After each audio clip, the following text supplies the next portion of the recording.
outfit check! Good morning! Punta na kami ngayon sa dagat.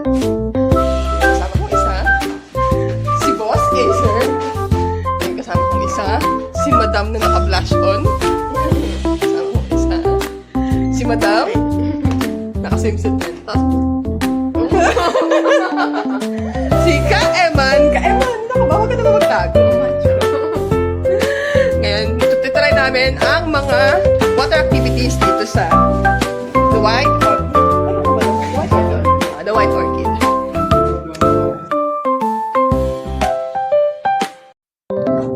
Good morning! Papunta na kami ngayon sa aming itinerary na mga tawag ito, water activities. So, ito yung mga kasama ko. Boss, ito nakakaliyak ko dyan.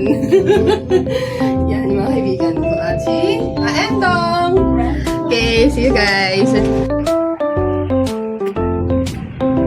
Anyone? Naku ba naman? Kiss mo ka! Kiss mo! Kiss mo! Kiss mo! Kiss mo! Kiss! Ay! Nag-flying kiss! Guys! Best!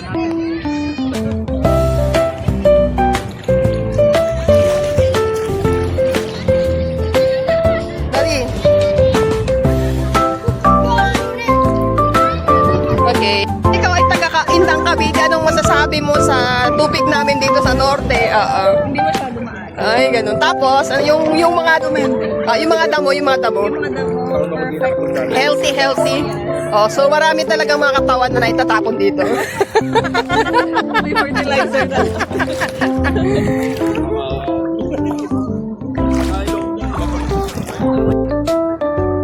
Oh, yan ang ginagawa nyo dyan. Best, yakap ka. Yakap ka. Yan. Tagalan mo. Doon ka na lang sa ano yung makap.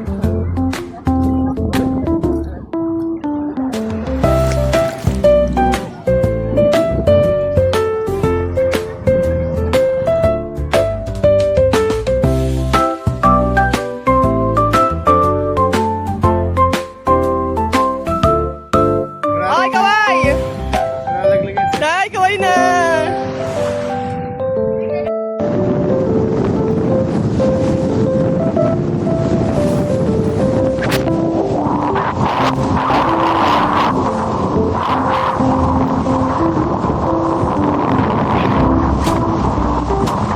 Sana yata yung mga kasama ko, wala lang yata mag-isa dito.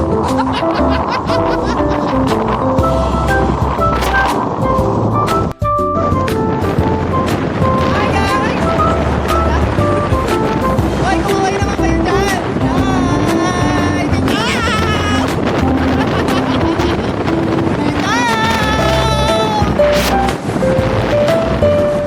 Oh, kumuhay na, kumuhay! Bitaw! Asan si Mami dun? Ay, okay lang ba kayo dyan? Okay, kaway-kaway naman!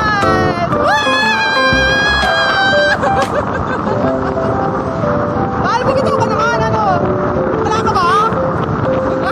Ay, dami ka!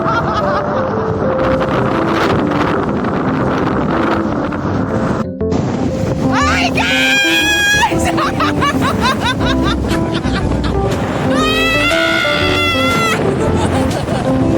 Oy, ano na yan? Ano yan sa inyo dyan? Kaway-kaway naman dyan! Bitaw!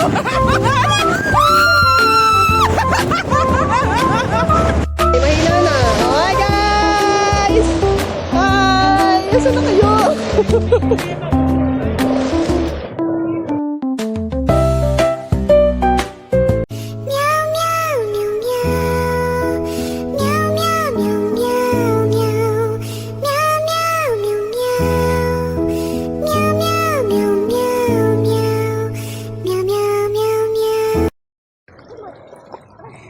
Imagine guys, 23 years ko ng kaibigan kong si Jessica at si Elaine.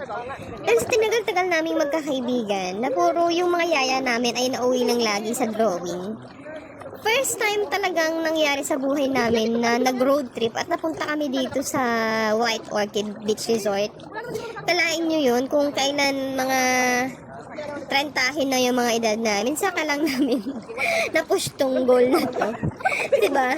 Ang nakakatawa pa dito, marami nang masasakit sa katawan namin, pero ginusto pa rin namin gawin tong mga bagay na to. At guess what guys? Itong outing na to hindi talaga planado. Kumbaga biglaan dahil yan, si Jessica, iniwan niya yung anak niya doon sa kanila. And then si Elaine, actually sobrang dami niya kailangan gawin pero yun, sumama pa rin siya dito. Tutusin parang di ba? Parang nakakatawa kasi sa sobrang busy namin, hindi namin napaglalaan talaga ng panahon yung isa't isa. Kumbaga, sa sobrang dami namin kailangan gawin o unahin, hindi namin nabigyan ng atensyon o ng pagkakataon yung bawat isa sa amin para makapag-enjoy. Kaya ngayong araw, ang gagawin namin ay magsasaya. Kumbaga, yung mga panahon na lumipas sa amin, sa 23 years, babawiin namin sa araw na ito. Kasi hindi na namin alam kung kailan yung susunod na naman na outing. Baka after 23 years naman, ilang taon na kami nun. Baka hindi na kami pa pwedeng lumubog sa tubig. Diba? So, ngayong araw, i-enjoy lang namin ng araw na ito. Magkukwentuhan, magtatawanan, at wala kaming kailangang isipin na problema. Dahil pagbalik namin sa Maynila, marami na namang problemang kaharapin at marami na namang kailangang suungin, no? Napakalalim, no? Kaya, guys, huwag kayong mawala ng pag-asa kung kagaya namin kayo na dekada na ang friendship. Huwag kayong mawala ng pag-asa. Magkakaroon din kayo ng time para makapag-bonding at make sure guys na kung dumating man yung panahon na yun, susulitin nyo at magkakaroon kayo ng mga core memory para balang araw yung ganitong kwento may sasalin o may kukwento natin sa mga ako natin o kaya sa mga taong kagaya ng friendship natin kasi sobrang bihira lang magkaroon ng ganitong kaibigan yung walang inggitan sa sarili, kumbaga sobrang saya namin sa achievement ng bawat isa na never namin inisip na mainggit sa isa't isa kasi may kanya-kanya kasi kaming goal o may kanya-kanya kaming mga diba, palo sa buhay. Kaya masaya talaga yung ganito tinitreasure talaga yung mga ganitong kaibigan kasi sabay-sabay tayong aangat. Kumbaga, mas gusto ng bawat isa na umangat, hindi man naging magkasabay o magkakaiban man yung paraan ng pag-angat, at least umangat. May mga bagay kasi na hindi namin napagkukwentuhan o yung mga problema ng bawat isa naging kanya-kanya na lang. Hindi gaya ng iba na kung may problema kumbaga mayroon ka matatakbuhan. Kumbaga yung friendship kasi namin, kahit hindi ganun kahit hindi ganun yung bonding namin, pero once na magkita kasi kami, baga naiintindihan kagad namin yung isa't isa. Kaya nagpapasalamat ako kay Jessica at Elaine kasi kumbaga kahit sobrang hectic, sobrang nabigyan nila ng pagkakataon yung araw na ito para sa amin, para makapag-bonding kami at magkaroon kami ng memory bilang magkakaibigan at para naman hindi na din laging nagiging drawing na lang din yung usapan namin, di ba? Kaya ang masasabi ko lang dito sa dalawang kaibigan ko, mahal na mahal ko kayo at sana ay kung mayroon ng pagkakataon na mamimili kayo ng kaibigan, isa pa rin ako sa mabipili niyo. Dahil kagaya nga ng sa akin, tinitreasure ko talaga lahat ng mga kaibigan na mahalaga sa akin. Lalo na yung nararamdaman kong mahalaga din ako sa kanila.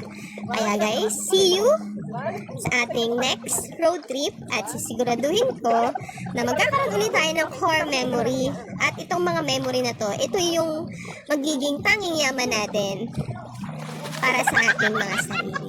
I love you guys!